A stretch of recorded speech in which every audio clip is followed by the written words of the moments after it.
முன்னே எனக்கு நிறைவான மகிழ்ச்சி உண்டு. அருகில் எப்போதும் நித்திய பேரின்பம் உண்டு. நிறைவான மகிழ்ச்சி நீரே, நித்திய பேரின்பமே. நிறைவான மகிழ்ச்சி நீரே, நித்திய பேரின்பமே.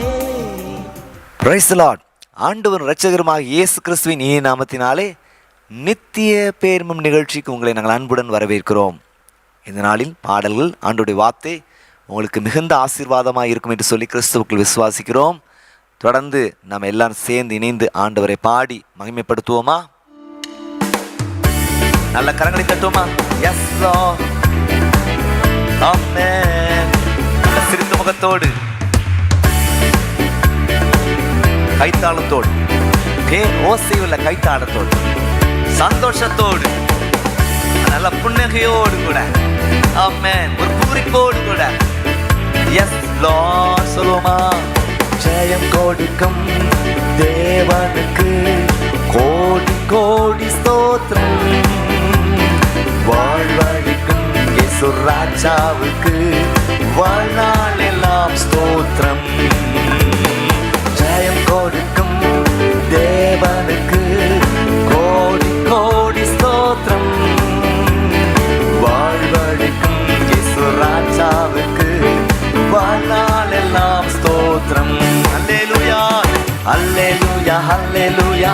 பாடுவேன் ஆனந்த தோணியால் உயர்த்துவேன். அல்லேலூயா, அல்லேலூயா. பாடுவேன் ஆனந்த தோணியால் உயர்த்துவேன். ஜெயம் கொடுக்கும் தேவனுக்கு கோடி கோடி ஸ்தோத்திரம். வாழ்வழிக்கும் இயேசு ராஜாவுக்கு வாழ்நாள் எல்லாம் ஸ்தோத்திரம். நல்ல மகிழ்ச்சியோடு ஜெயம் கொடுக்கும் தேவனுக்கு கோடி கோடி ஸ்தோத்திரம். வாழ்வழிக்கும் இயேசு ராஜாவுக்கு வாழ்நாள் எல்லாம் ஸ்தோத்திரம். நீதி கரத்தினார், நீதியின் கரத்தினார் தாங்கியே நடத்துவார். நீதியின் கரத்தினார் தாங்கியே நடத்துவார். கர்த்தரே என் பலம், எதற்குமே அஞ்சிடேன். சொல்லுமா? கர்த்தரே என் பலம், எதற்குமே எதற்குமே அஞ்சிடேன். ஜெயம் கொடுக்கும் தேவனுக்கு கோடி கோடி ஸ்தோத்திரம். வாழ்வழிக்கும் இயேசு ராஜாவுக்கு வாழ்நாள் எல்லாம் ஸ்தோத்திரம். ஜெயம் கொடுக்கும் தேவனுக்கு கோடி கோடி ஸ்தோத்திரம். வாழ்வழிக்கும் இயேசு ராஜாவுக்கு வாழ்நாள் எல்லாம் ஸ்தோத்திரம். என்னை உண்டாக்கிய என் தேவாதி தேவன் அவர் தூங்குவதும் இல்லை உறங்குவதும் இல்லை. என்னை உண்டாக்கிய என் தேவாதி தேவன் அவர் தூங்குவதும் இல்லை உறங்குவதும் இல்லை. என்னை உண்டாக்கிய என் தேவாதி தேவன் அவர் தூங்குவதும் இல்லை உறங்குவதும் இல்லை. என்னை உண்டாக்கிய என் தேவாதி தேவன் அவர் தூங்குவதும் இல்லை உறங்குவதும் இல்லை. பலவீன நாட்களிலே பலன் தந்து தாங்குவார். பலவித சோதனையில் ஜெயம் நமக்கு அளிப்பார்.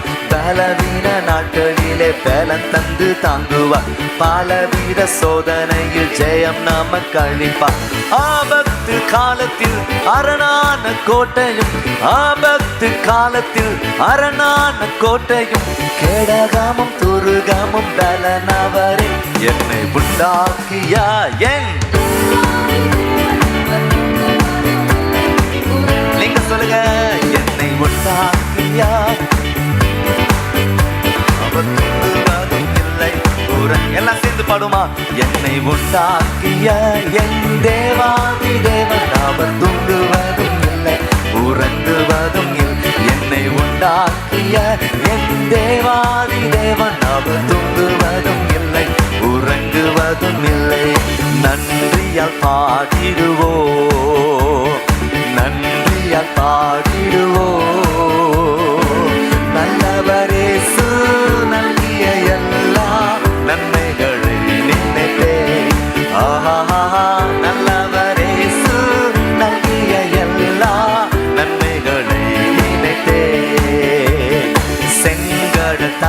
நடுவாய் பிரித்த எங்கள் தேவனின் கரமே. சொல்லுமா, செங்கடல் தன்னை நடுவாய் பிரித்த எங்கள் தேவனின் கரம் தாங்கியதே. தாங்கியதை இந்நாள் வரையும் தயவாய் மாதயவா, தயவாய் மாதய் தாங்கியதே. தாங்கியதை இந்நாள் வரையும் தயவாய் மாதயவா, தாங்கியதை இந்நாள் வரையும், தாங்கியதை இந்நாள் வரையும் தயவாய் மாதயவா, தயவாய் தாங்கியதை இந்நாள் வரையும், தாங்கியதை இந்நாள் வரையும் தயவாய் மாதயவா, தயவாய் மாதை. நல்ல கரங்களை தட்டி எல்லாம் சேர்ந்து நன்றியால் பாடிடுவோம். சேர்ந்து சேர்ந்து சொல்வோம், நன்றியால் பாடிடுவோம். நல்லவரேசு நல்கிய எல்லாம், ஓ நல்லவரேசு நல்கிய எல்லாம் நன்மைகளை நினைத்தே. நல்ல கரங்களை தட்டி எல்லாம் சேர்ந்து நின்று யெகோவா தேவனுக்கு 1000 நாமங்கள், எதை சொல்லி நான் பாடுவேன். அன்றைய வாழ்க்கை நன்மைகளை செய்திருக்கிறார் சொல்றவங்க, குட்டி நன்மையை செய்திருக்கிறார், உள்ளங்கையில வேகத்தை காண்பித்திருக்கிறார். அவருக்கு நன்றி செலுத்துவோமா? யெகோவா தேவனுக்கு 1000 நாமங்கள், எதை சொல்லி பாடிடுவே.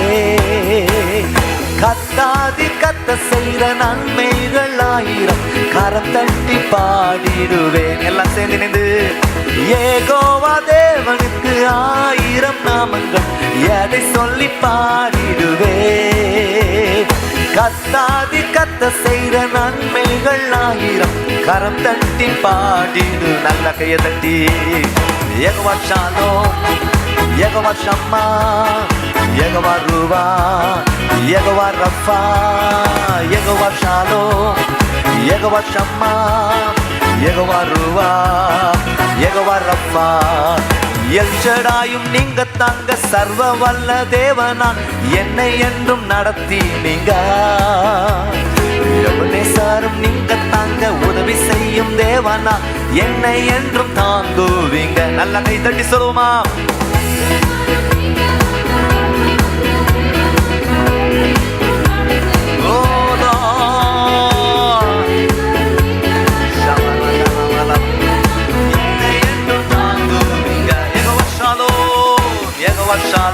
சொல்லுங்க, யெகோவா ஷம்மா.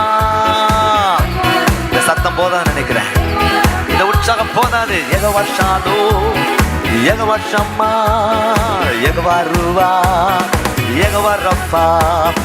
யெகோவா தேவனுக்கு 1000 நாமங்கள், எதை சொல்லி பாடிடுவே. கத்தாதி கத்த செய்த நன்மைகள் 1000.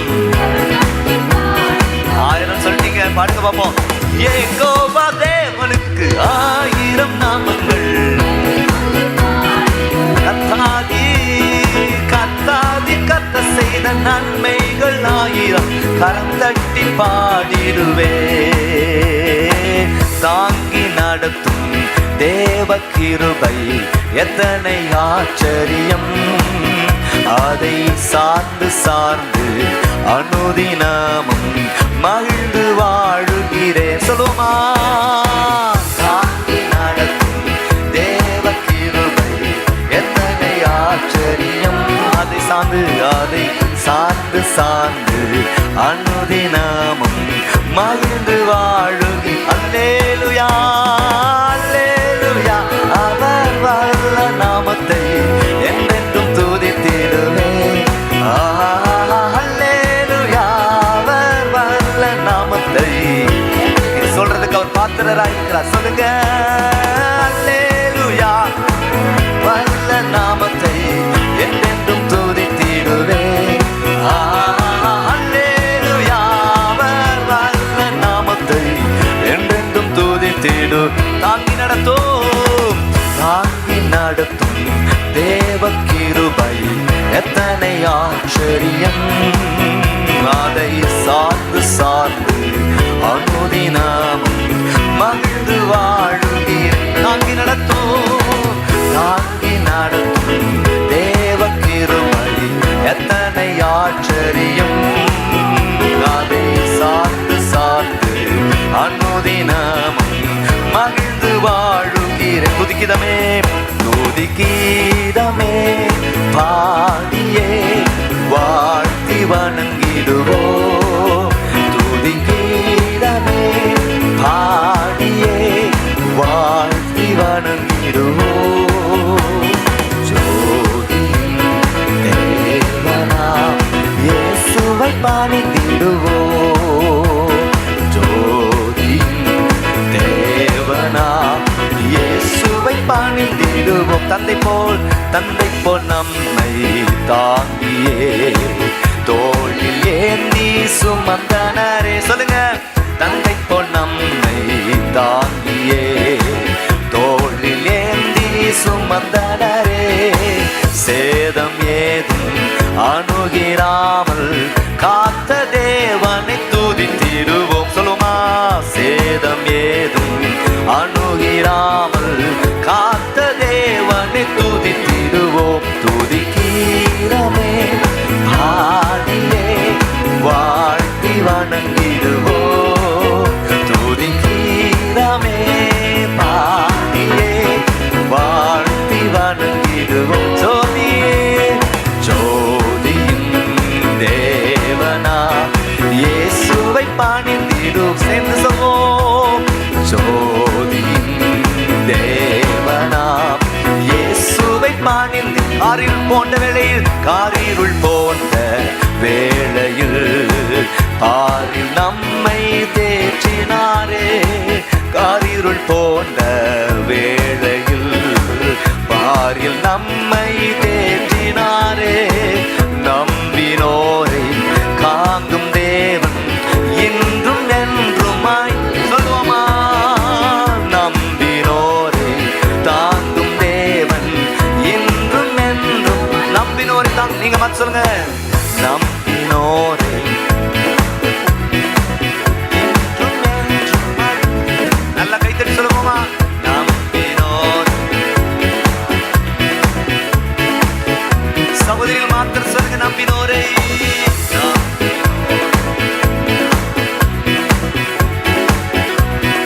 சகோதரர்கள் எல்லாம் சேர்ந்து சத்தமா சொல்லுங்க. நம்பினோர். எல்லாரும் சேர்ந்து சொல்ல கைத்தட்டி. நம்பினோர் தாங்கும் தேவன் இன்றும் என்றுமாய் துதித்திடுவோம். துதிக்கீதமே பாடியே வாழ்த்தி வணங்கிடுவோம். துதிக்கீதமே பாடியே வாழ்த்தி வணங்கிடுவோம். ஜோதியின் தேவனாம் இயேசுவை பணிந்திடுவோம். சொல்லுங்க. ஜோதியின் தேவனாம் இயேசுவை பணிந்திடுவோம். நல்ல கைகளை தட்டி எல்லாம் சேர்ந்து நின்று பக்கத்தில் பார்த்து கத்த நம்மை தாங்கினார். கத்த நம்மை சுமந்தார். இதை நம்ம கொண்டாடிட்டு இருக்கிறோம். எஸ். ஆமென். கிருபையிலே தேவ கிருபையிலே கிருபையிலே தேவ கிருபையிலே தாங்கி நடத்தியாரே. இயேசுவிலே பொன்னே சரிலே ஆக மகிழ்ந்தே நாம் ஆனந்திப்போம். இயேசுவிலே பொன்னே சரிலே ஆக மகிழ்ந்தே நாம் ஆனந்திப்போம். கிருபையிலே கிருபையிலே தேவ கிருபையிலே. சொல்லுங்க. தேவ கிருபை தாங்கி நடத்தியதே. தாங்கி நடத்தியாதே. இயேசுவிலே பொன்னே சரிலே ஆக மகிழ்ந்தே நாம் ஆனந்திப்போம். இயேசுவிலே பொன்னே சரிலே ஆக மகிழ்ந்தே. ஒரு விஷயம் கூட எல்லாம் சேர்ந்து கிருபையிலே கிருபையிலே. ஆமென். எது உங்களை தாங்கி நடத்தி இருக்கிறது. தாங்கி நடத்தியாதே.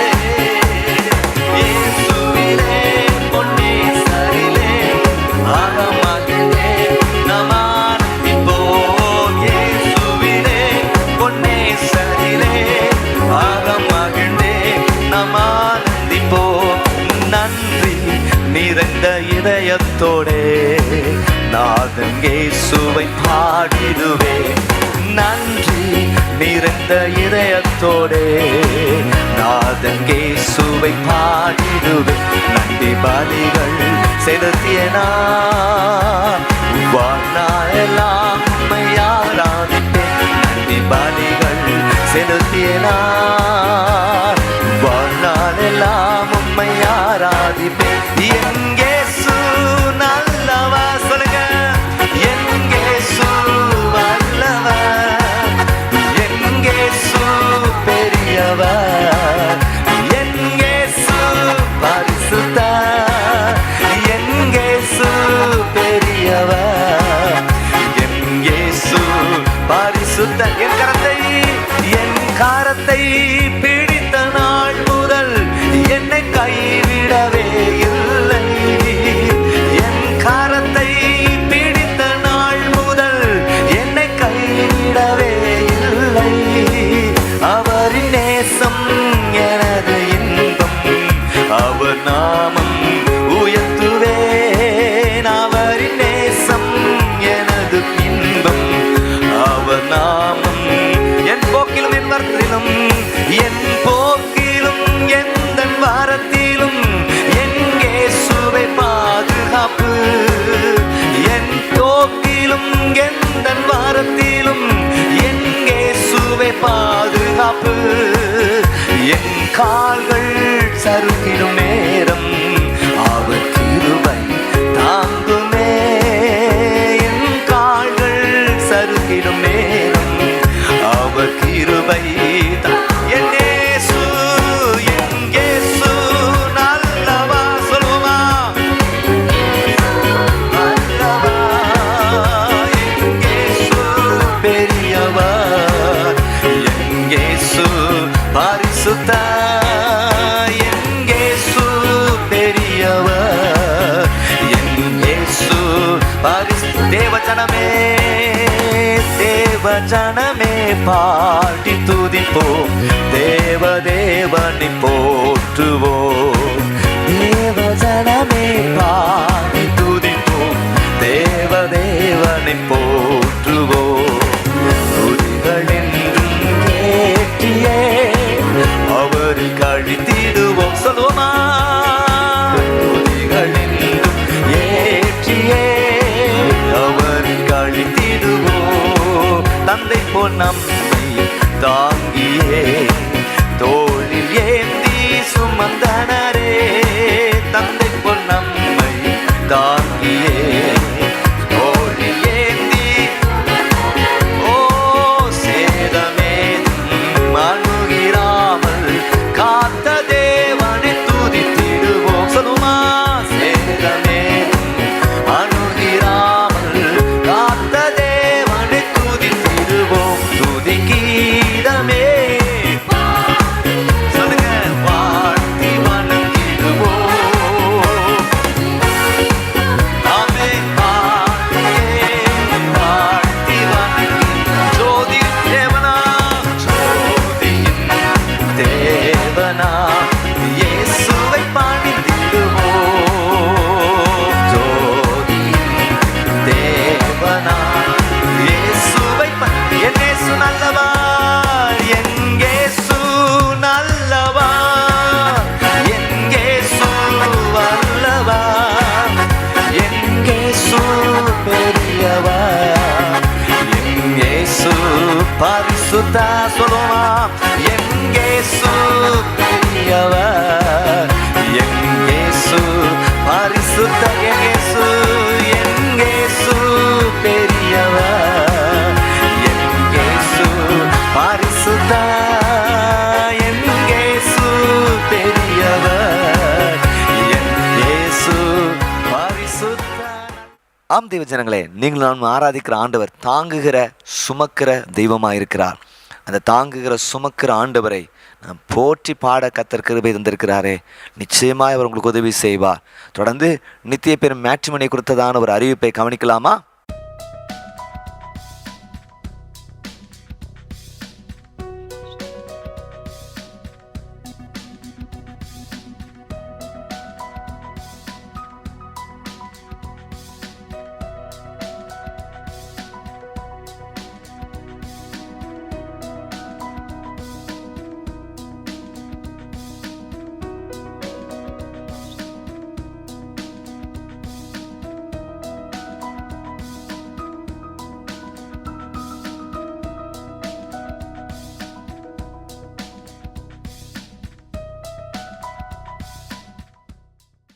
ஆம் தேவ ஜனங்களே, நித்திய பெருமை கிறிஸ்டியன் மேட்ரிமோனி ஊழியங்கள் ஆயிரக்கணக்கான ஜனங்களுக்கு ஆசீர்வாதமாக இருந்திருக்கிறது.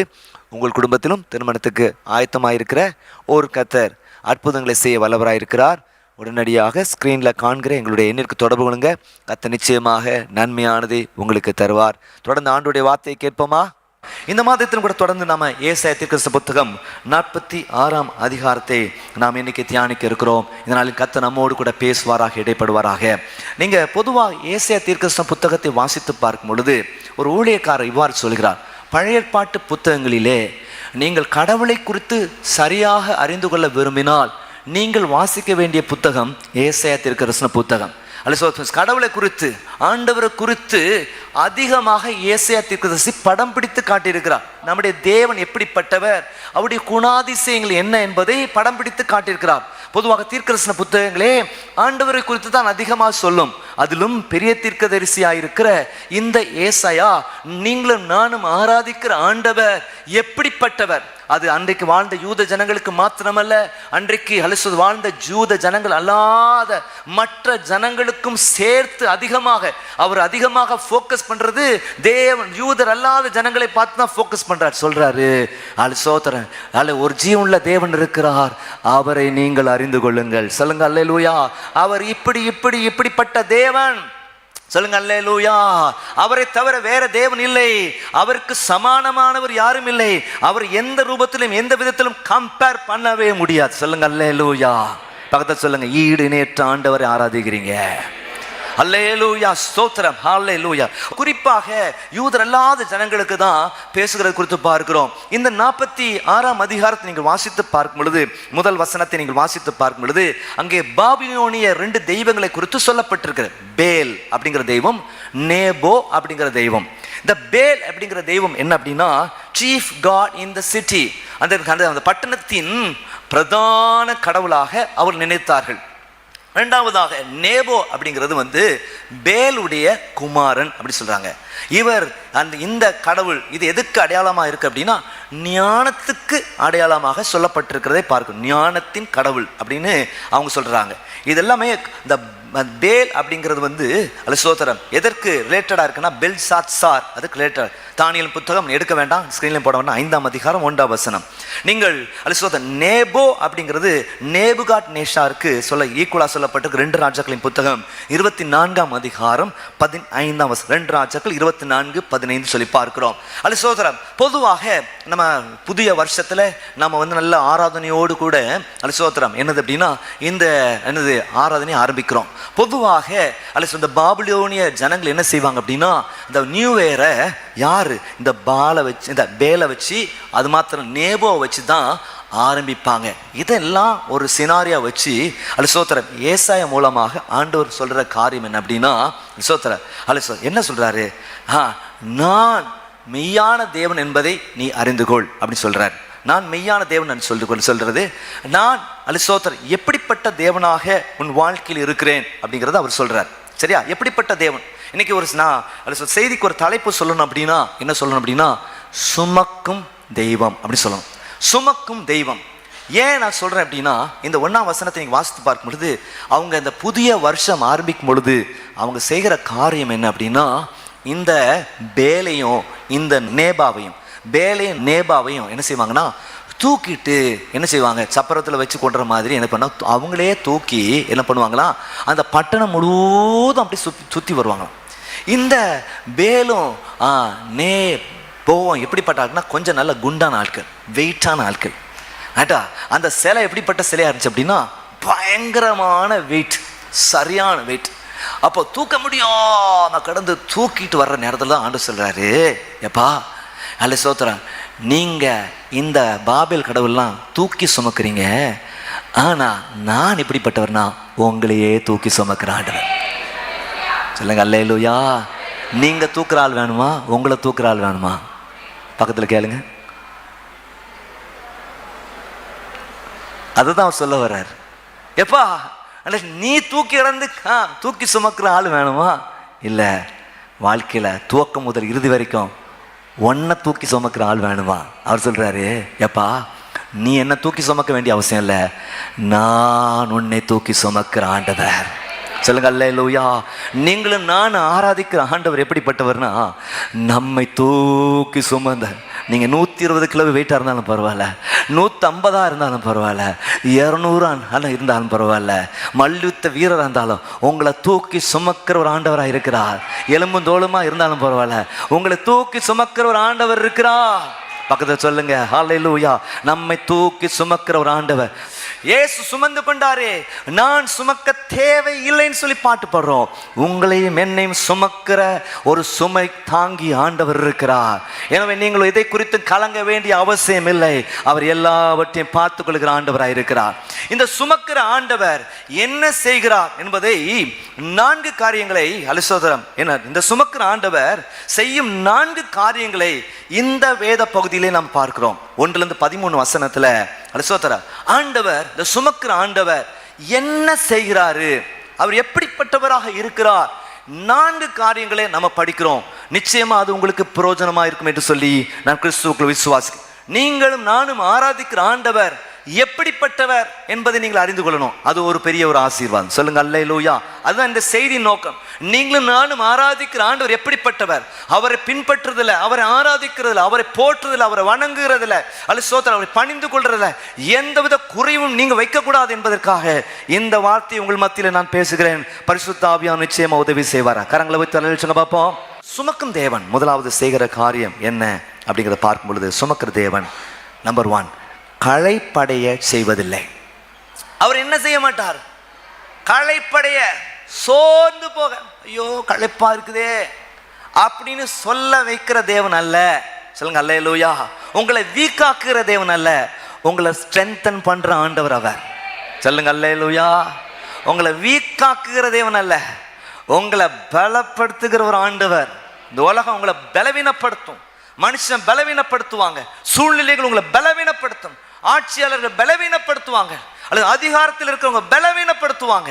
ஆனால் ஒரு விஷயத்தை அறிஞ்சுக்கிடுங்க, நீங்களும் நான் ஆராதிக்கிற ஆண்டவர் உங்களை களைப்படைய செய்வது இல்லை. கரங்களை வைத்து வர அழைச்சங்க பார்ப்போம். இந்த கான்டெக்ஸ்டை பார்க்கும் பொழுது, அவங்க தூக்க முடியாம தூக்கிட்டு போனதுனால அவங்களுக்கு என்ன கிடைச்சது? களைப்பு தான் கிடைச்சது. நீங்கள் 1ஆம் வசனத்தை வாசித்து பார்க்கும் பொழுது, நீங்கள் சுமந்த சுமைகள் இளைத்து போன மிருகங்களுக்கு பாரமாக இருக்கும். ஒரு புதிய மொழிபெயர்ப்பில் படித்து பார்க்கும் 46ஆம் அதிகாரம் 1ஆம் வசனத்தை வாசித்து பார்க்கும் பொழுது, அவை சுமக்கத்தக்க சுமைகளே, அப்பொய் தெய்வங்கள் ஜனங்களை களைப்புற செய்வதை தவிர வேறு எதுவும் செய்வது இல்லை. என்ன சொல்றாரு? இந்த பேலை போய் தூக்கிட்டு இருக்கியப்பா, இந்த நேபோவை தூக்குறியப்பா, அது உன்னை வீக்காக்குமே ஒழிய களைப்புற செய்யுமே, அப்பா தாங்க முடியலையே, சகிக்க முடியலையே அப்படி சொல்ல வைக்குமே ஒழிய உன்னை ஸ்ட்ரென்தன் பண்ணாது அப்படின்னு சொல்கிறதை குறித்து பார்க்கிறோம். பாருங்க சோதர், கடவுளை அடையிறதுக்காக பல விதங்களிலே மனிதர்கள் பிரயாசப்படுகிறதை பார்க்கிறோம். அப்படிதானே? என்ன பண்றாங்க? கடவுளை திருப்திப்படுத்துறதற்காக. நான் சொல்றேன், எதான் சொல்ல வர்றேன், நீங்க கடவுளை ஈஸியா நீங்கள் நானும் ஆராதிக்கிற ஆண்டவரை ஈஸியா திருப்திப்படுத்திடலாம். சோதரம், அவங்களுக்கு இருந்த என்னன்னா, கடவுளை திருப்திப்படுத்த அவங்க பல விதங்களில் பிரயாசப்படுறாங்க. இந்த உலகத்தில் நீங்க பாருங்க, கடவுளை திருப்திப்படுத்த என்ன செய்யறாங்க? தாங்களே அடிக்கிறாங்க, சாட்டை வச்சு அடிக்கிறாங்களா இல்லையா? மற்ற ஆட்கள் அடிக்க சொல்றாங்க, உடம்பு ஃபுல்லா ரத்தம், அடி, தங்களே சித்திரவதை செய்து கொடுக்கிறதை குறித்து பார்க்கிறோம். பின்பதாக வேலை குத்துகிறதை, அழகு குத்துகிறதை குறித்து பார்க்கிறோம். தங்களையே சேதப்படுத்துறாங்க. இப்படியாவது கடவுள் என்கிட்ட சந்தோஷமா இருப்பாரா? அடுத்ததாக காடுகள் மலைகளிலே வெறும் காலோடு கூட நடக்கிறாங்க. ஐயோ கடவுளுக்கு நான் சந்தோஷப்படுத்துவேனா? கடவுள் என் மேல சந்தோஷமா இருப்பா, என் குடும்பத்தின் மேல சந்தோஷமா இருப்பாரா? வெறும் நைட் நேரம் நடக்கிறாங்க, டே டைம்ல நடக்கிறாங்க. என் மாடு முள்ளு குத்தினாலும் பிரச்சனை இல்லை, கால் வீங்கினாலும் பிரச்சனை இல்லை, அதை பண்ணாலும் இதை பண்ணாலும் பிரச்சனை இல்லை அப்படின்னு சொல்கிற நிலைகள், தங்களே வருத்தி கொள்கிற நிலைகள், தீ சட்டிகள் எடுக்கிற நிலைகள், சோத்திரம் தீ கொதிக்க கையில தூக்கிக்கிட்டு அப்படி போற நிலைகள், அல்ல தீ மிதிக்கிற நிலைகள், அல்ல சோத்திர தீயா இருக்கும் அதுல போடுற நிலைகள். இதெல்லாம் என்னத்துக்கு செய்யறாங்க? கடவுள் என் மேல, என் குடும்பத்தின் மேல பிரியமா இருக்கணும், அவரை நான் சந்தோஷப்படுத்தணும் அப்படின்னு நினைக்கிறாங்க. அதை பார்த்து ஆண்டவர் சொல்றாரு, எப்பா இது ஒன்னைக்கும் உனக்கு நிறைவேற போறதில்லை, இந்த ஆசைலாம் நிறைவேறாத ஆசை தான், நீ மாம்சிகமாக செய்கிற எதுவுமே சரி வராது. அல்ல சோத்திரம், எல்லாம் கடவுளை தேடி போகிறாங்க, நான் உன்னை தேடி வந்த ஆண்டவர். எத்தனை பேர் ஆமீன் சொல்லுங்க? உங்களை தேடி வந்தாரா? பாவங்கள் போக்கவே சாபங்கள் நீக்கவே பூலோகம் வந்தாரையா? மனிதனை மீட்கவே பரலோகம் சேர்க்கவே சிலுவை சுமந்தாரையா? அது சோத்திரம். அப்படி சொல்ல, தங்கத்தை கேட்கவில்லை, வைரத்தை கேட்கவில்லை, உள்ளத்தை கேட்டாரையா? ஆஸ்தியை கேட்கவில்லை, அந்தஸ்தை கேட்கவில்லை, உள்ளத்தை கேட்டார். நான் தேடி போகல, என்ன தேடி வந்த ஆண்டவர். சொல்லுங்க அல்லேலூயா. நீங்க ஆண்டவரை சந்தோஷப்படுத்துறதுக்காக உட்கார்ந்து மணிக்கணக்கோ நாட்கணக்கா ஜெபிக்க வேண்டிய அவசியம் கிடையாது. அது உங்க அன்பின் வெளிப்பாட்டில் செய்றீங்க. ஆமா, அப்படி மிரட்டி கிரட்டி ஆண்டவர் ஒன்றும் பண்ண முடியாது. சோத்திரம். இவ்வளோ நேரம் செலவழிச்சா இப்படி நடந்தாதான் அல்ல சோத்திரம். என்னது அல்ல மணலை போட்டு அது மேல முளகால் போட்டு ஜோமனா தான் கர்த்தர் கேட்பார்னா, நீங்க இன்னும் பேல் ஆவியில நேபா ஆவியில தான் இருக்கீங்கன்னு அர்த்தம். ஆண்டவர் சொல்றாரு, இருக்கிற இடத்த என்ன நோக்கி கூப்பிடு, நான் உன்னை விடுவிப்பேன், நீ அறியாத கேட்டாதமான பெரிய காரியங்களை நான் அறிவிப்பேன் சொல்லியிருக்கிறார். அல்லேலூயா. ஆபத்து காலத்தில் என்னை நோக்கி கூப்பிடு, நான் உன்னை விடுவிப்பேன். பிதாவை எங்கும் தொழுது கொள்கிற காலம் வந்திருக்கு. எங்க இருந்து ஜெபம்னாலும் கர்த்தர் உங்கள் ஜெபத்தை கேட்பார். சபையிலும் கேட்பார், வீட்டிலையும் கேட்பார். மத்தியில் வாசித்து பார்க்க, நீ ஜெபம் பண்ணும்பொழுது வீட்டுக்குள்ள போய் உன் அறை கதவை பூட்டி அந்தரங்கத்தில் பார்க்கிற பிதா வெளியரங்கமா பதில் தரும்படியா நீ ஜெபம்னு சொல்றார். ஆனா அதுக்கு டச் கூடுது குறைவானதல்ல. சபை கூடி வரதில் விட்டு விடக்கூடாது. இங்க நம்முடைய ஐக்கியத்தை காட்டுகிறதா இருக்குது. சேர்ந்து இணைந்து கர்த்தரை ஆராதிக்க முடியுது, சேர்ந்து இணைந்து கர்த்தருடைய வார்த்தையை நம்ம தியானிக்க முடியுது, சேர்ந்து இணைந்து நாம ஊழியம் செய்ய முடிகிறது, சேர்ந்து இணைந்து நம்முடைய விசுவாசத்தை நம்ம வெளிக்காட்ட முடிகிறது. அதுக்கு தான் சபை கூடி வருதல் அவசியமா இருக்கு. அதான் யோவான் 4ஆம் அதிகாரத்தை வாசித்து பார்க்க சொல்றார். பிதாவை தொழுது காலம் எங்கு வந்திருக்கிறது, எல்லாவற்றையும் எளிதாக்கிட்டார். ஏன்னா அவருடைய நோக்கம் உங்களை களைப்படைய செய்யக்கூடாது. கரங்களை வைத்து அழிச்சவங்க பாப்போம். நீங்க ஈஸியா எல்லா நன்மை பெற்றுக் கொள்வதற்கான வழியை இயேசுநாதர் உங்களுக்காக எனக்காக ஏற்படுத்தி இருக்கிறார் என்பதை அறிந்து கொள்ளுங்க. கிறிஸ்தவ வாழ்க்கை கஷ்டமான வாழ்க்கை அல்ல. ஆமென். ஆண்டவரை திருப்திப்படுத்துற கஷ்டம் இல்லைங்க. எவ்வளவு பெரிய பாவியா இருந்தாலும் ஆண்டவர்கிட்ட வந்து, ஆண்டவரே நான் மெய்யாகவே உமக்கு விரோதமான பாவம் செய்தேன், என்னை மன்னியும் என்று சொல்லி கேட்கும் பொழுது உடனடியாக மன்னிக்கிற ஒரு ஆண்டவர் இருக்கிறார். அதற்கு சாட்சி தாவீது. அவனை மன்னித்து சொல்றாரு, ஈசாயின் குமாரனை என் இதயத்துக்கு ஏற்றவனாய் கண்டேன், எனக்கு சித்தமான யாவையும் அவன் செய்வான். விசுவாசிக்கிற கரங்களை வைத்து அழைச்சுங்க பாப்பா. உங்களை களைப்படைய செய்கிற தேவன் அல்ல, உங்களை சோர்வடைய செய்கிறதில்ல. என் வாழ்க்கை அவ்வளவுதான், கடவுள் என்னை மன்னிக்க மாட்டார். எப்பேற்பட்ட பாவி என்றாலும் அவனுக்கு ஒரு மன்னிப்பை தருகிற, மறுவாழ்வை தருகிற ஒரு ஆண்டவர் இருக்கிறார். பாவத்தில் கையும் மெய்யுமாகப்பட்ட சூழ்நிலை இருக்கலாம், உங்களுக்கு விடுதலை தருகிற, உங்களை நேசிக்கிற ஒரு ஆண்டவர் இருக்கிறார். சொல்லுங்க அல்லேலூயா. அதை செய், இதை செய், அப்படி பண்ணு, இப்படி பண்ணு, அந்த நோன்பு இரு, அந்த உண்ணாத வருது, அப்படி இரு, பட்டினி இரு, விரதம் இருலாம், பல சொல்லலாம். அல்ல சோத்திரம். கஷ்டம்லாம் தீங்கிறதுக்கு அதெல்லாம் பண்ணு, இதெல்லாம் பண்ணு, பரிகாரம் செலுத்த சொல்லலாம். ஆனா ஆண்டவர் உங்களை கஷ்டப்படுத்த விரும்பல. ஏன்னா உங்களுக்காக எல்லாவற்றையும் அவர் செலுத்தி தீர்த்து விட்டார். கரங்களை தட்டி இயேசு சுமந்து கொண்டா, நான் சுமக்க தேவையில்லை. அப்படிப்பட்ட ஒரு மெய் தேவனை ஆராதிக்கத்தக்கதான கிருபையை கர்த்தர் நமக்கு தந்திருக்கிறாரே. ஏன்னா அவர் நம்மை ஆளுகை செய்கிற ஆண்டவராயிருக்கிறார். எத்தனை பேர் விசுவாசிக்கிறீங்க? சொல்லுங்க அல்லேலூயா, அல்லேலூயா, பிரைஸ் தி லார்ட். இதுக்கு நீங்க ஒரு எக்ஸாம்பிள் படிக்கணும் அப்படின்னா 1 ராஜாக்களின் புத்தகத்தை எடுத்துக்கிடுங்க. 18ஆம் அதிகாரம் 19ஆம் வசனத்திலிருந்து நீங்க 39ஆம் வசனம் வரைக்கும் நீங்க வாசித்து பாருங்க. அந்த கான்டெக்ஸ்ட் உங்களுக்கு தெரியும். நான் என்ன எலியாவை குறித்து பார்க்கிறோம், ஆகாபை குறித்து பார்க்கிறோம். அலிசோத்திரம் என்ன சொல்றாரு? எலியா கோவத்துல என் வார்த்தை அண்டி மழையும் மழையும் பனியும் பெய்யாதுன்னு சொல்றாரு. அதே மாதிரி 3 வருஷத்துக்கு மேல மழையே பெய்யலை. அப்படிப்பட்ட சூழ்நிலை, நெருக்கடியான சூழ்நிலையில ராஜா என்ன பண்றாரு அப்படின்னா, அந்த ஆகாப் ஓபதியாங்கிற தன்னுடைய விசாரணைக்காரனை கூட்டிட்டு என்ன பண்றாரு, வா 2 பேரும் போய் எங்கேயாவது நம்முடைய மிருக ஜீவன்களுக்கு நமக்கு கொஞ்சம் சொட்டு தண்ணி கிடைக்குமான்னு போய் பார்த்துட்டு வருவோம் அப்படி சொல்லி 2 பேரும் கிளம்பி போயிட்டு இருக்கிறாங்க. அப்படி தேடி போயிட்டு இருக்கிறாங்க. அதே நேரத்தில் எலியா என்ன செய்யறாரு, இவங்களை தேடி மட்டும் பேசுறதுக்கு வர்றாரு. சரியா, இவங்க மழையை திரும்ப கொடுக்கறதுக்காக வர்றாரு. இப்படி வர்ற சூழ்நிலையில 2 பேரும் ஆகாபும் பிரிஞ்சுட்டாங்க, ஓபதியா பிரிஞ்சுட்டாங்க. இப்படி ஓபதியா வர்ற நேரத்தில் டப்புன்னு என்ன ஆகுதுன்னா, இந்த எலியா அவருக்கு முன்னால் வந்து நிற்கிறார். எலியாவை பார்த்தா ஷாக், இது நம்ம எலியா அல்லவா, தீர்க்கதரிசி எலியா அல்லவா, ஐயா வாங்க அப்படின்னு சொல்லி அப்படியே முகக்குப்புற விழுந்து வணங்குறார். வா பாப்பா கவலைப்படாதப்பா அப்படின்ட்டு. என்ன நல்லா இருக்கீங்களா? தண்ணி மழைலாம் ஒன்றும் பெய்யலை, ஒன்றுமே நடக்கலை, கஷ்டம், பெருங்கஷ்டத்தில் நாங்கள் இருக்கிறோம். அப்படியா, சரி ஒரு விஷயத்தை போய் சொல்லு, நான் ஆகாபை பார்க்க தான் வந்துட்டு இருக்கேன்னு சொல்லு அப்படின்னாரு. பயந்துட்டான். ஐயா நீங்கள் இப்படி சொல்லுவீங்க, திடீர்னு காணாமல் போயிருவீங்க, நான் நேராக போய் அவர்கிட்ட, ஐயா சோத்திரம், நான் எலியாவை பார்த்தேன், அவர் உங்களை பார்க்கணும் விரும்புகிறாரு அப்படின்னு சொல்கிற நேரத்தில், திரும்ப நாங்கள் 2 பேர் தேடி வர நேரத்தில் உங்களை காணலைன்னா என்ன அவர் கொலை செஞ்சே போடுவார். அதனால் என்னையா இப்படிப்பட்ட வம்பில் மாட்டி நான் உண்டு என் வேலை உண்டு அப்படி இருந்துட்டு இருந்தேன், நீங்கள் வந்து சிக்கலில் மாட்டுறீங்களே அப்படிங்கிற பெரிய வருத்தம் அவருக்கு அப்படின்னு சொல்கிறாரு. நீ கவலைப்படாதப்பா, இந்த இடம் ஒன்றா கைவிட மாட்டேன், சரியா, ஏமாற்ற மாட்டேன், உன் வாழ்க்கைக்கு நான் ஆப்பு வைக்க மாட்டேன். அவர் அழகாக சொல்கிறார், உன் வாழ்க்கைக்கு ஆப்பு வைக்க மாட்டேன், நீ கவலைப்படாத வா. சார் நீ போய் போது சொல்லு அப்படின்னு போய் சொல்கிற நேரத்தில் அந்த எலியா வந்திருக்கார், வா 2 பேர் போகணும். வரும்பொழுது உடனே ஆஹாப் எலியாவை பார்த்தோன்னு சார், இஸ்ரவேலை கணங்க பண்ணினவனே அப்படிங்கிற நேரத்தில் உடனே நானடா நீ அளவோ கணங்க பண்ணினேன்னு சொல்லிட்டு அதை பேசி ஒரு பேச்சுவார்த்தை நடக்க நேரத்தில் அவர் சொல்கிறாரு, ரைட்டா என்ன சொல்கிறாரு, நீங்கள் 19ஆம் வசனத்துலேருந்து வாசித்து பார்க்கும் பொழுது 1 ராஜா 18:19, இப்பொழுதும் கர்மேல் பர்வதத்திலே இஸ்ரவேல் அனைத்தையும் பாகாலின் தீர்க்கதரிசி 450 பேரையும் எசபேலின் பந்தியிலே சாப்பிடுகிற தோப்பு விக்கிரத்தின் தீர்க்கதரிசிகள் 400 பேரையும் என்னிடத்தில் கூட்டி வர ஆட்களை அனுப்பும் என்றான். வா இஸ்ரவேல் எல்லாரும் வர சொல்லு, நான் உங்கள் பெரிய ஆட்கள்லாம் சாம்பவான்கள் இருக்காங்களா அவங்களாம் வர சொல்லு, எல்லாம் வர சொல்லிட்டு 20ஆம் வசனம், அப்படி ஆகாப் இஸ்ரவேல் புத்திர எல்லாரும் ஆட்களை அனுப்பி கர்மேல் பர்வதத்திலே அந்த தீர்க்கதரிசிகளை கூடி வரும்படி செய்தான். அப்பொழுது எலியா சகல ஜனத்தண்டைக்கும் வந்து, நீங்கள் எந்த மட்டும் 2 நினைவுகளால் குந்தி நடப்பீர்கள், கர்த்தர் தெய்வமானால் கர்த்தரை பின்பற்றுங்கள், பாகால் தெய்வமானால் அவனை பின்பற்றுங்கள் என்றார். கர்த்தர் தெய்வமானால் அவரை பின்பற்றுங்கள், பாகால் தெய்வமானால் அவனை பின்பற்றுங்கள் என்றான்.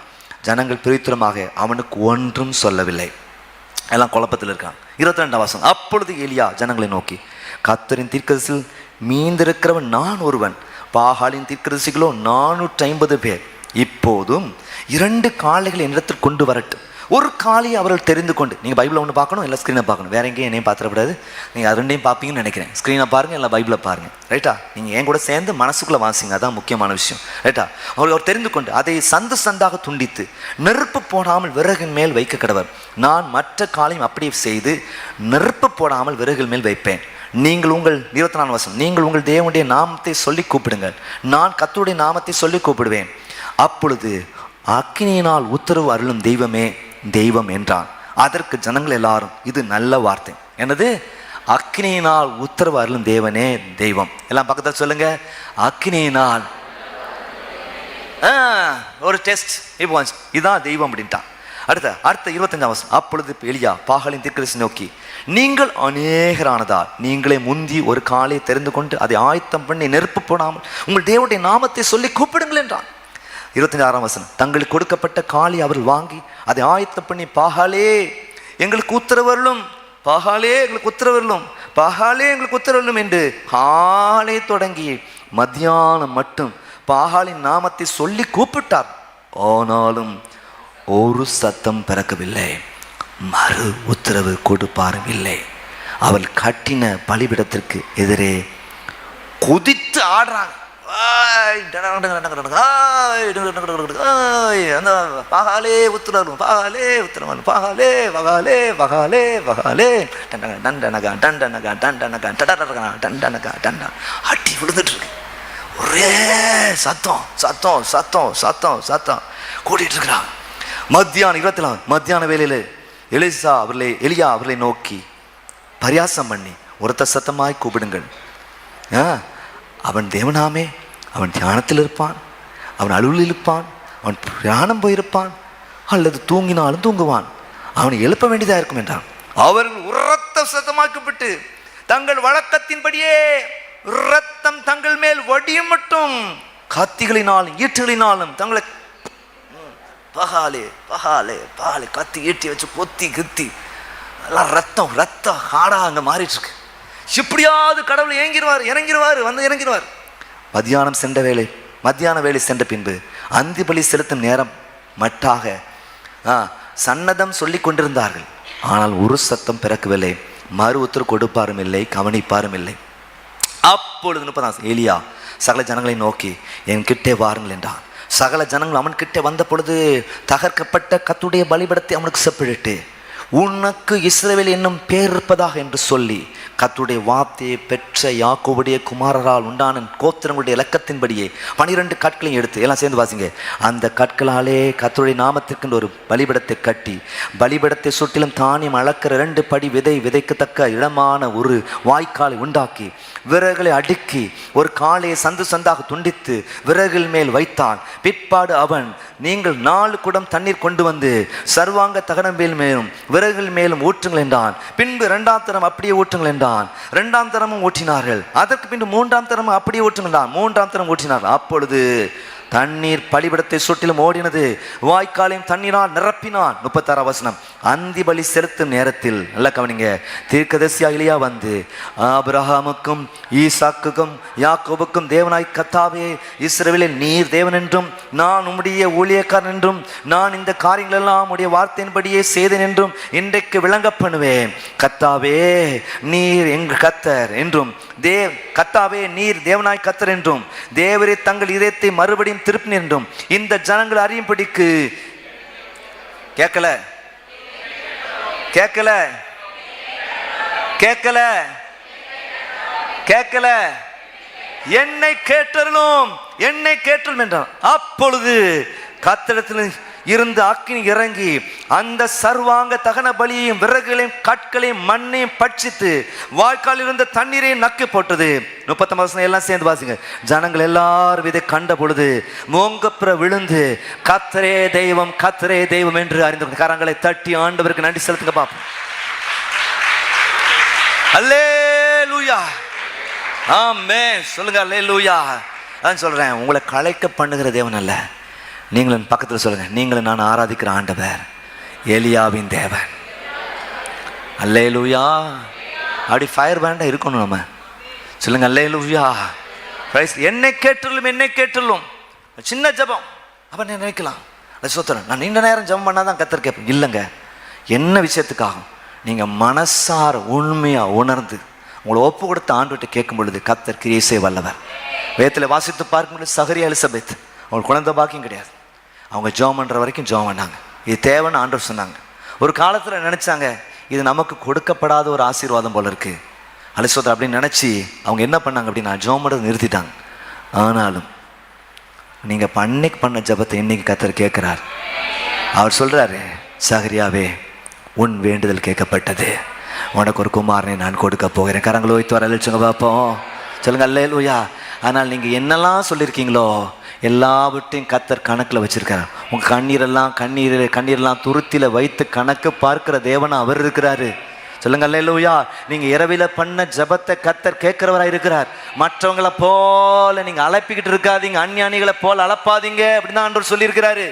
நீங்க உங்கள் ஜபம் சின்ன ஜபத்தை கர்த்தர் கேட்க வல்லவராக இருக்கிறார். சொல்லுங்க அல்லேலூயா. உங்கள் சின்ன விருப்பத்தை கேட்க வல்லவராக. ஏன்னா நீங்க களைத்து போகணும், ஆவிக்குரிய வாழ்க்கையில களைத்து போகணுங்க அவருடைய விருப்பம் அல்ல. நீங்க அவரை சந்தோஷப்படுத்துற விஷயத்துல களைத்து போகணும்னு விருப்பம் கிடையாது. அல்ல அவரை தேடுற விஷயத்துல நீங்க களைத்து போகணும்னு அவசியம் இல்லை. நீங்க நல்ல சந்தோஷமா இருக்கிறது தான் அவருடைய சித்தமா இருக்கிற. சொல்லுங்க அல்லேலூயா. அப்படிப்பட்ட ஒரு விசேஷித்த தேவனை நீங்களும் நான் பெற்றிருக்கிற தயவுக்கு நல்ல கரங்களை தட்டி அல்லேலூயா, அல்லேலூயா, அல்லேலூயா, அல்லேலூயா, அல்லேலூயா. அருமையான தேவ ஜனங்களே, சொத்து உங்களை சுமக்கிற ஆண்டவர் களைப்படைய செய்வதில்லை. இரண்டாவதாக உங்களை சுமக்கிற ஆண்டவர் உங்களை கைவிடுவதும் இல்லை. பிரைஸ் தி லார்ட், அல்லேலூயா. உங்களை சுமப்பேன்னு சொன்ன ஆண்டவர் கடைசி வரைக்கும் உங்களை சுமக்கிற ஆண்டவராக இருக்கிறான். எவ்வளோ வெயிட்டாக இருக்கலாம், நீங்கள் எல்லாம் சோத்திரம் எவ்வளோவா அவரை வருத்தப்படுத்துறதா இருக்கலாம், மீண்டும் சிலுவையில் அடைய நெறிகளாக இருக்கலாம், சோத்திரம் மீண்டும் காட்டி கொடுக்கிற நிலையாக, மீண்டும் மறுதளிக்கிற நிலையாக இருக்கலாம். சோத்திரம் நாளில் மீண்டும் அவர் பிரியமில்லாத காரியங்களை நாம் செய்கிறவர்களாக இருக்கலாம். ஆனால் உங்களை சுமக்கிறதுல உங்களை கைவிடுறதில்ல அவர் தவறுதே இல்லை. கரங்களை வைத்து அழிச்சுங்க பார்ப்போம். வேதத்தில் வாசித்து பார்க்கும் பொழுது இல்லையே குமாரன் எல்லாத்தையும் தாங்கன்னு சொல்லிட்டு வாங்கிட்டு போனான், எல்லாத்தையும் அழிச்சான், இல்லை உணர்வு அடைஞ்சான். தகப்பன் வீட்டில் எல்லோரும் நல்லா இருக்கிறாங்க, வேலைக்காரர் கூட நல்லா இருக்கிறாங்க, என் தகப்பன்கிட்ட போய் வேலைக்காரர் ஒரு ஆளாக நினச்சிக்கிங்கன்னு தான் சொல்ல போகிறேன் அப்படின்னு நினச்சான். உலக பிரகாரமான தகப்பனாக இருந்தால் நீங்களாம் நாளாக இருந்தால் என்ன செஞ்சுருப்போம்? அவனுடைய வருகையை நோக்கி அவர் காத்திருந்தா ஓடி போய் அணைத்து கொண்டு அவனை மாற்றி மீண்டும் மகனாக ஏற்றுக்கொண்டார். கரங்களை வைத்து வரலிச்சாங்க பார்ப்போம். அல்ல நம்மை கைவிடாத ஒரு ஆண்டவர் இருக்கிறார். சொல்லுங்க அல்லேலூயா. நீங்கள் 3-4 வசனத்தை வாசித்து ஏசாயா 46 அதிகாரம் 3-4 வாசித்து பார்க்கும் பொழுது, யாக்கோபின் சந்ததியாரே, இஸ்ரவேலின் சந்ததியின் மீதியா இருக்கிற சகல ஜனங்களை எனக்கு செவி கொடுங்கள். அவர் சொல்றார், நல்ல கவனிங்க. தாயின் வயிற்றில் தோன்றினது முதல் கொண்டு நான் உங்களை ஏந்தி, தாயின் கற்பத்தில் உற்பத்தியான முதல் உங்களை தாங்கினேன். உங்கள் முதிர் வயதில் வரைக்கும் அப்படியே நான் செய்வேன். நரை வயது மட்டும் நான் உங்களை தாங்குவேன். நான் அப்படி செய்து வந்தேன். இனி மேலும் நான் ஏந்துவேன், நான் சுமப்பேன், நான் உங்களை தப்பு வைப்பேன். என்ன சொல்ல வர்றாரு? உன்னை கைவிடவே மாட்டேன். கற்பத்தில் உருவான நேரத்தில் உதவியாக இருந்தேன்.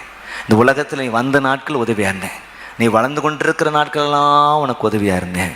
உனக்கு நல்ல வேலை கிடைக்கிற நேரத்தில் உதவியாக இருக்கேன். அல்ல சோத்திரம். உனக்கு நல்ல வாழ்க்கை துணை அமையும் பொழுது, உன் பிள்ளைகளை பெற்றெடுக்கும் பொழுது, நீ வளர்ந்து கொண்டே இருக்கும் பொழுது, உனக்கு அல்லது 10 வயசில் இருக்கலாம், 20 வயசு இருக்கலாம், 30 வயசு இருக்கலாம், 40 வயசு இருக்கலாம், 50 வயசு இருக்கலாம், 60 வயசு இருக்கலாம், 90 வயசாக இருக்கலாம், 80 வயசாக இருக்கலாம், 100 வயசாக இருக்கலாம், 100 வயசாக இருக்கலாம். உன்னை நான் கைவிடுவது இல்லை. சொல்லுங்க அல்லேலூயா.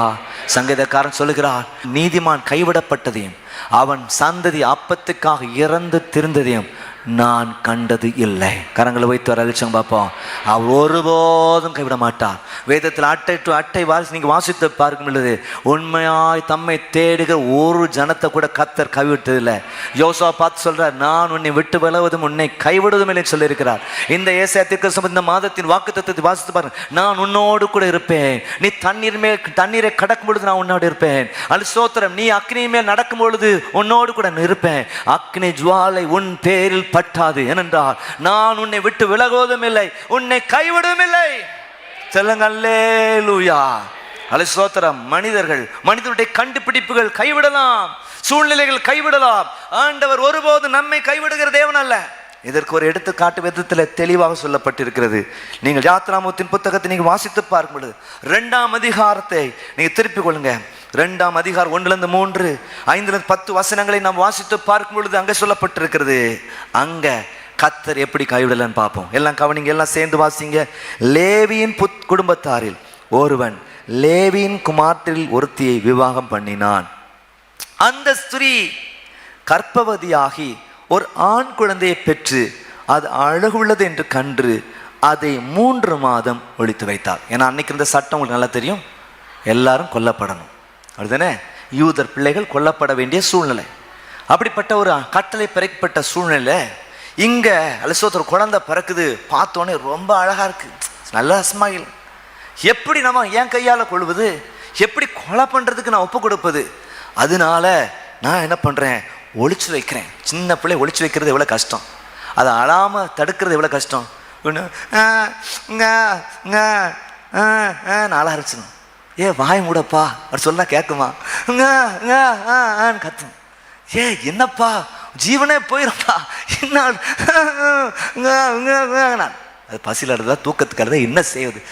சில இடங்கள்ல இந்த அழுகை சத்தம் தூங்குறதுக்கு டார்ச்சராக்கின்னு சில அம்மாமார் ஐயாமார் தலையினை வச்சு ஒரு அமுக்கம்மி கொன்ன ஆட்கள் இருக்கிறாங்க. ஏன்னா அழுகை நிறுத்தாது. இந்த பிள்ளை அழாமையா இருந்திருக்கும், இங்க கடந்து அழுதுட்டு இருக்கிற சூழ்நிலை குழப்பம் என்ன செய்யுது? எப்படியோ இப்படியே தலை ஆட்டி சீராட்டி அப்படி ஆட்டி இப்படி ஆட்டி, நீ ஆட்டு உன் அக்கா ஆட்டட்டும் எல்லாம் செஞ்சு ஆட்டி கீட்டி மாவாட்டுறமா அது எல்லாம் ஆட்டி கொஞ்சம் கூழ் 3 வருஷம் ஒழிக்க முடிஞ்சுது. அதுக்கப்புறம் அவங்களால ஒழிக்க வைக்க முடியாத ஒரு சூழ்நிலை பாருங்க. 3ஆம் வசனம், அவள் அதை அப்புறம் ஒழித்து வைக்க கூடாமல் ஒரு நாணப்பெட்டி எடுத்து அதற்கு பிசிலும் கீழும் பூசி அதிலே பிள்ளையை வளர்த்தி நதியோரமா நாணலுக்குள்ளே நாணல் செடி இப்படி வளர்ந்துருக்கும் பாருங்க. அதில் விட்டுட்டு பார்த்துட்டே கண் கொத்தி பாம்பு மாதிரி ஷிஃப்ட் போட்டு பார்த்துட்டு இருக்கிறாங்க. அல்லது இப்போ அக்காவுடைய ஷிஃப்ட் பார்த்துட்டு இருக்கிறாங்க. எது விஷப்பூச்சி தண்ணி பாம்பு எதுவும் பண்ணிடக்கூடாது, எந்த மிருக ஜீவன் பண்ணிடக்கூடாது. ஏன்னா நதி பார்த்தீங்களா, நதிகள் என்னெல்லாம் இருக்கும், முதல்ல இருக்கும், ரைட்டா, முதல்ல இருக்கு எல்லாம் இருக்கும். பார்த்துட்டு இருக்கா, ஒன்றும் செய்ய முடியாது. ஆண்டவரே தேவான்னு கூட தான் முடியும். இப்படி இருக்க நேரத்தில் சோதனைக்கு ஒரு அம்மா அப்படியே ஹாயார் ஒரு குரூப்போடு நடந்து வர்றாங்க. கைவீசமா கைவீசமா அப்படின்னு அழகா அப்படி வர்றாங்க. எதுக்கு? அவங்க ஸ்நானம் பண்ணுறதுக்கு வர்றாங்க, குளிக்கிறதுக்கு வர்றாங்க. யாருன்னா பார்வோனின் குமாரத்தி. என்ன ஒரு அழகான பெட்டிமா இருக்கு, லைட்டாக சத்தம் கொடுத்தானா நமக்கு தெரில. பார்த்து அசிஸ்டன்ட்ஸ் பார்த்து தாதிகளை கூப்பிட்டு போய் அதை எடுத்துட்டு வாங்க. எடுத்து வந்து திறந்து பார்த்தா, அதான் சொல்லப்பட்டிருக்கு, அங்கே இப்போ சொல்லப்பட்டிருக்குது. அது திறந்து பார்த்தா அங்கே வாரவசனம், அது திறந்த பொழுது பிள்ளை கண்டாள்.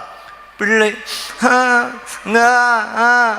அழ ஆரம்பிச்சுட்டு உடனே என்ன செய்கிறது, டக்குன்னு அங்கேருந்து இவனோட அக்கா 4 கால் பாய்ச்சல்ல டகான்னு வந்து நிற்கிறாங்க. பாருங்க வர்றாங்க. அவள் அது மேல் இரக்கமுற்று, இது எபிரேயர் பிள்ளைகள் உண்டல்லவா, முகத்தை பார்த்துட்டு தெரிஞ்சிருக்கு, இந்த ஆள் என்னது ஸ்டாம்ப் குத்துன மாதிரி தெரிஞ்சுட்டு, இது வந்து நம்ம ஆள் கிடையாது, இது எபிரேய குழந்தைன்னு தெரிஞ்சு போச்சு. ஏன்னா அப்படி வச்சிருந்துருக்கிறாங்க. 7ஆம் வசனம், அப்படி அதன் தமக்கே பார்வன் குமார்த்தி நோக்கி, உமக்கு இந்த பிள்ளையை வளர்க்கும்படி எபிரேய ஸ்திரீகளில் பால் கொடுக்குற ஸ்திரீயை நான் உம்மிடத்தில் அழைத்து கொண்டு வரட்டுமா அப்படின்னு கேட்குறான். கூட்டிகிட்டு வரட்டுமா, பால் கொடுக்குற ஒரு ஆளை அழைச்சிட்டு வரட்டுமா அப்படின்னு. அதற்கு பார்வன் குமார்த்தி, அழைத்து கொண்டு வா என்றார். அந்த பெண் ஓடி போய் பிள்ளையின் தாயே அழைத்து கொண்டு வந்தார். கரங்களை வைத்து அழைச்சுங்க பார்ப்பான், எப்படி கைவிடாமல் காக்கிறார் சொல்லுங்க. அல்லேலூயா, கைவிடாமல் காக்கிற ஆண்டவர். அல்ல ஸ்தோத்திரம், ஹல்லேலூயா. பாருங்க 9ஆம் வசனம், பார்வனுடைய குமார்த்தி அவளை நோக்கி, இந்த பிள்ளையை எடுத்துக்கொண்டு போய் அது எனக்கென்று வளர்த்துடு, நான் உனக்கு சம்பளம் கொடுக்கிறேன் என்றார். அந்த ஸ்ரீ பிள்ளையை எடுத்துக்கொண்டு போய் அது வளர்த்தாள். பிள்ளை பிரதான பொழுது அவள் அதை பார்வனுடைய குமார்த்தினிடத்து கொண்டு போய் விட்டார். அவன் குமாரனானான். அவள் அவனை ஜலத்திலிருந்து எடுத்தேன் என்று சொல்லி அவனுக்கு மோசே என்று பெயரிட்டாள். கரங்களை வைத்து வரச்சுங்க பார்ப்போம். உங்களை காக்கிறவர், உங்களை கைவிடாத ஒரு தெய்வம் இருக்கிறார் பாருங்க. அவ்வளோதான், உங்கள் லைஃப் முடிஞ்சது அப்படிங்கிற நிலை தான். ஆனால் ஸ்தோத்திரம், உங்களை எந்த தீமையும் அணுகாதபடி கர்த்தர் காத்தார், எந்த விஷப்பூச்சிகளும் அணுகாதபடி காத்தார். காலையிலும் காத்தார், பகல்லையும் காத்தார், மாலையிலும் காத்தார், இரவிலும் காத்தார். அல்ல ஸ்தோத்திரம், அது மாத்திரமல்ல, அல்ல ஸ்தோத்திரம், எதிரியே கண் முன்னாலேயே வந்து நின்ன சூழ்நிலை. அல்ல ஸ்தோத்திரம், யார் கொலை பண்ணுறதுக்கு அனுமதி கொடுத்தாங்களோ அவங்களே வந்த சூழ்நிலையும் அந்த சூழ்நிலை அந்த எதிரி கூட ஒன்று செய்யாதபடி காத்தார். அவங்களே சம்பளம் கொடுக்கத்தக்கதாக காத்தார். அவங்களுக்காகவே வளர்த்தத்தக்கதான கிருபை கொடுத்தார். அரண்மனையில வளரத்தக்கதான கிருபையும் கர்த்தர் கொடுத்தார். வனாந்திரத்திலும் கர்த்தர் காத்தார். அழைப்பை கொடுத்தாரு. ஜனங்கள் மத்தியிலும் கர்த்தர் காத்தார். ஜனங்களுடைய வாய்க்கு கர்த்தர் காத்தார். ஜனங்களுடைய அம்புக்கு கர்த்தர் காத்தார். எல்லாவித செங்கலுக்கும் கர்த்தர் விலக்கி பாதுகாத்தார். எல்லா சூழ்நிலையும் கர்த்தர் அவனை பாதுகாத்தார். ஜனங்கள் நிமித்தம் அவனுக்கு வந்த சோதனை சூழ்நிலையும் கர்த்தர் அவனை காத்தார். கடைசி 120 வருஷம் வரைக்கும் கண்ணை மூடுற வரைக்கும் கர்த்தர் காத்தார். கரங்களை தட்டி ஆண்டவர் நடி சொல்லுங்க, உங்களை கைவிடாத ஒரு தேவன் இருக்கிறார். உங்களை கைவிடாத ஒரு தெய்வம் இருக்கிறார். உங்களை கைவிடாத ஒரு தெய்வம் இருக்கிறார் சொல்றாரு. என் பிள்ளைகிட்ட போய் சொல்லு, நான் உன்னை விட்டு விலகுவதும் இல்லை, உன்னை கைவிடுவதும் இல்லை. அல்லேலூயா. எத்தனை பேர் விசுவாசிக்கிறீங்க? எத்தனை பேர் ஏற்றுக்கொள்றீங்க? அல்லேலூயா. நீங்க தொடர்ந்து வாசித்து பார். உபாகமத்தின் புத்தகம் 34ஆம் அதிகாரம் 7, 10, 12 ஆகிய வசனங்களை வாசித்து. Deuteronomy chapter 34 verse 7, 10, 11, 12. மோசே மரிக்கிற போது 120 வயதாயிருந்தான்.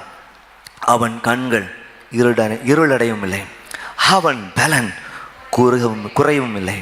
10ஆம் வசனம், மோசே எகிப்து தேசத்திலே பார்வோனுக்கும் அவனுடைய எல்லா ஊழியக்காரனுக்கும் அவனுடைய தேசம் அனைத்துக்கும் செய்யும்படி கர்த்தர் அவனை அனுப்பி செய்வித்த சகல அடையாளங்களையும் அற்புதங்களையும் அவன் இஸ்ரவேல் எல்லாருக்கும் பிரத்யட்சமாக செய்த சகல வல்லமையான கிரியைகளையும் மகா பயங்கரமான செய்கைகளையும் பார்த்தால் கர்த்தரை முகமாக அறிந்த மோசேயை போல ஒரு தீர்க்கதரிசியும் இஸ்ரவேலிலே அப்புறம் எழும்பினது இல்லை. பிறந்தவுடனே காலியாக வேண்டிய ஆளு, பிறந்தவுடனே காலியாக வேண்டிய ஆளு 120 வருஷம் வாழ்ந்தாரியா. பலத்த காரியங்களை செய்தார். முகமுகமாய் ஆண்டவர் அவனோடு கூட பேசினார், இடைப்பட்டார். பலத்த காரியங்களை கர்த்தர் செய்தார். சோதர தம்முடைய மகிமையில் அவர் எடுத்துக்கொண்டார். சொல்லுங்க அல்லேலூயா. நீ முடிந்து போன நாமும் உயிரோடு கூட இருக்கிறது காரணம் அவர் நம்மை கைவிடாததினா. அழகான கண்கள் என்னை கண்டதாலே முடிந்ததென்று நினைத்த நான் உயிர் வாழ்கின்றேன். அழகான கண்கள் என்னை கண்டதாலே முடிந்ததென்று நினைத்த நான் உயிர் வாழ்கின்றேன். யாரும் அறியாத என்னை நன்றாயறிந்து தேடி வந்த நல்ல நேசரே, யாரும் அறியாத என்னை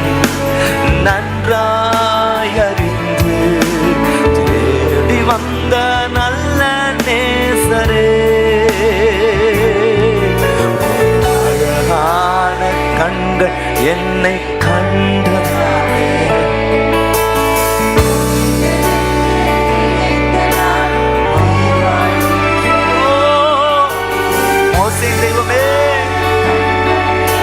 மோசேயின் தேவனே,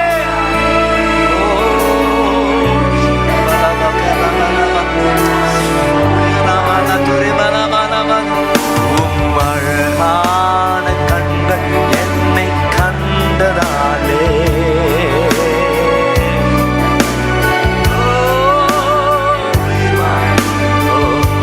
ஒன்றும் இல்லாத என்னை காருண்யத்தாலே உயர்த்தி வைத்த நல்ல நேசரே.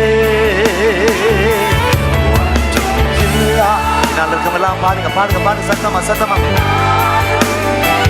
ஓ உயர்த்தி வைத்த நல்ல நேசரே, கரங்களை உயர்த்தி சொல்லுவோம் ஆண்டவரை பார்த்து. கரங்களை உயர்த்தி எல்லாம் சேர்ந்து நின்று அமே முடிந்ததென்று நினைத்த நான் உயிர் வாழ்கின்றேன்.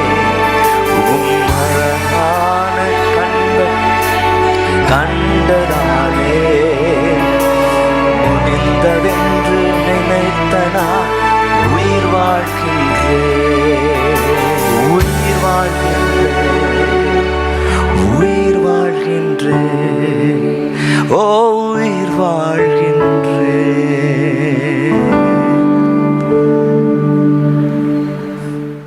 ஆம் தேவ ஜனங்களே, இந்த நாளின் ஆண்டவருடைய வார்த்தை உங்களுக்கு மிகுந்த பிரயோஜனமாக இருந்திருக்கும் என்று சொல்லி விசுவாசிக்கிறோம். நம்மை சுமக்கும் ஆண்டவர் எப்படிப்பட்டவராயிருக்கிறார், அவர் எப்படி இல்லை என்பதை குறித்து தியானிக்க கிருபை இருந்தார்.